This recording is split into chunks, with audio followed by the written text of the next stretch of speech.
Cynthia, you'll have up to 6 minutes if you need it. Welcome. Thank you. I am Cynthia Medlin. I'm the current chair of the Dawson Neighborhood Plan Team, and I am also the original chair of the Dawson Neighborhood Plan Team. So the timeline that you have in your backup packet that shows the 9-year history of this plan includes 9 years out of my life. So I can answer a lot of questions about the Dawson Neighborhood Plan.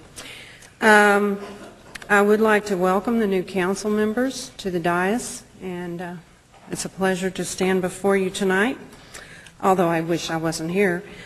One of the things that I want to emphasize is that this particular neighborhood plan FLUM discussion is very unique in that we are one of only 4 neighborhoods in Austin that went through the planning process and emerged with no FLUM, or future land use map. And at the time, it wasn't considered an integral part of the planning process. And as you notice, there are several years between the development of our plan and the time when the rezonings occur. We don't allow that to happen anymore.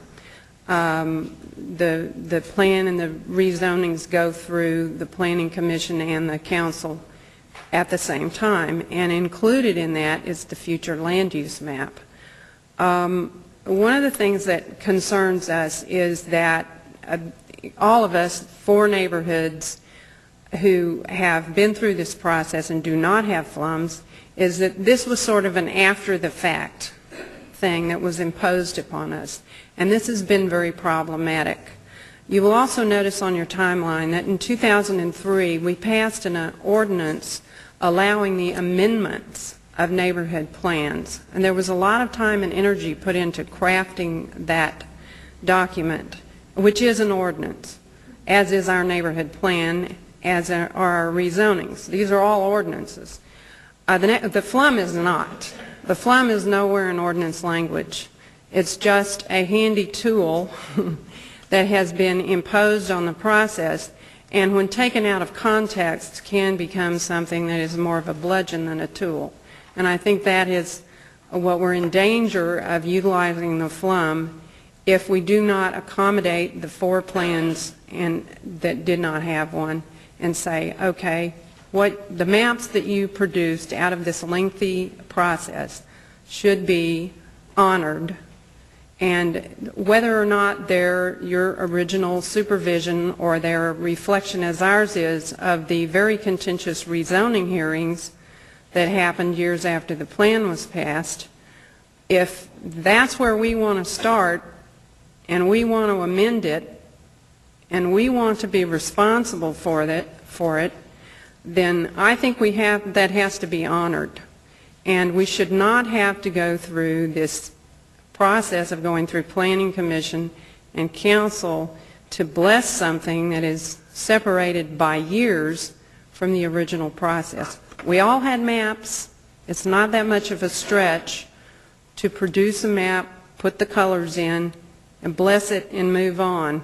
And that's what we're asking. We're asking for you to support Plan B so that we can start from this day forward amending our plan as we were promised in 2003 that we would have the right to do.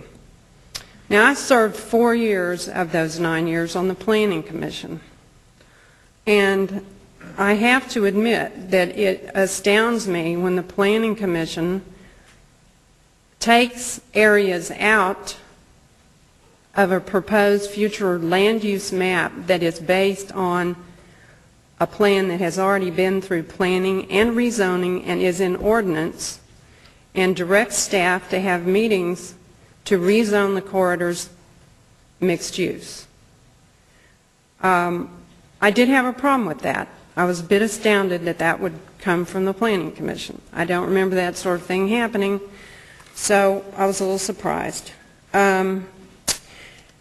And I do need to remind you that when you say mixed use, you're not just imposing, oh, wouldn't it be nice to have this along these corridors. You're saying that when someone refers to that plan, and a developer comes in and says, I want to put a commercial project there, the base zoning on mixed use is commercial. It is not residential. This is not something that you enter into lightly with no discussion and with no input from the neighborhood involved. And I think that gets back to the question of what we're using the FLUM for, and what's the definition of the FLUM, because the definition of the FLUM that we have in the that I provided to you is benign. I mean, it's simply a colored map that say what the desires of the neighborhood are. But when you start talking with staff about what is the FLUM, if you say, you refer back to the original neighborhood plan, our vision of what we wanted the neighborhood to be in 20 and 30 years was totally different than what came out of the rezonings. But the FLUM has to reflect the rezonings so that those people's property rights are not infringed upon as reflected in the plan.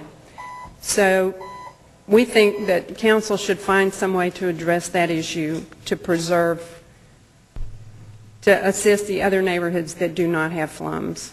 Thank you for your time. Thank you, Ms. Medlin, for your service, too. Councilmember Leffingwell.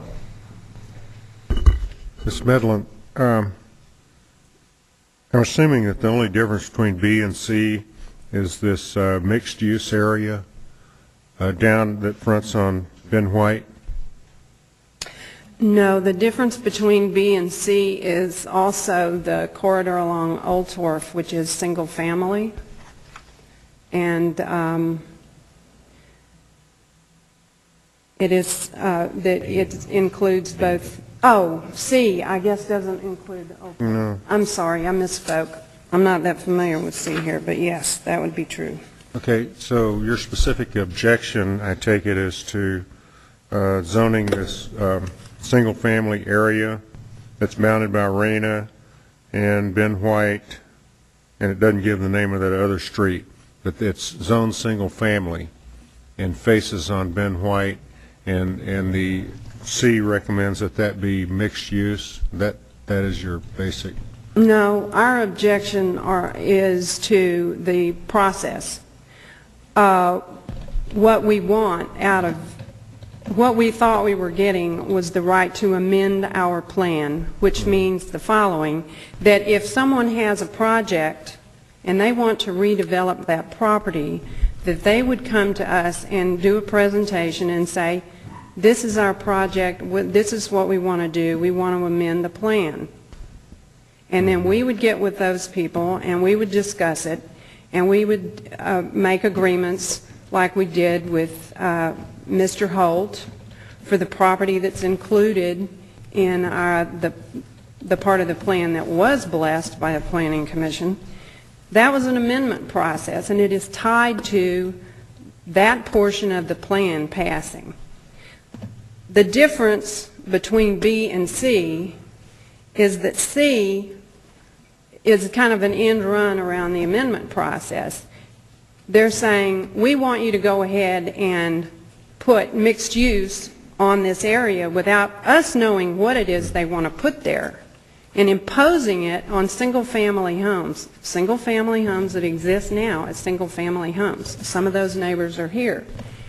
They want to hear your plan before they say, change this to mixed use.